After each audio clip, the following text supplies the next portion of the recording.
ఇసుక మెట్టలు చాలా ఇబ్బందికరంగా ఉంది, దీన్ని ఎట్లా నివారించాలని ఆయనకు చెప్తే ఆయన ఒకటే అనుకున్నాడు. రెండు పెద్ద భారీ స్టీమర్లను తీసుకొచ్చి ఆ స్టీమర్ల నుండి ఇసుక పోసి అక్కడనే వదలమని చెప్తారు. అక్కడ 2 స్టీమర్లు వదిలిన తర్వాత ఇప్పటి కూడా అవి అట్లనే ఉన్నాయి.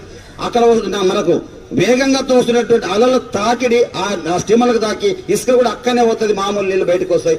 అంత గొప్పనైన ఇంజనీర్ గా ఉన్నటువంటి గొప్పైన వ్యక్తి మోక్షగుండం విశ్వేశ్వరయ్య. దాంతో పాటుగా మనకు తిరుపతి పోతాం, తిరుపతికి వెళ్ళిపోతాం.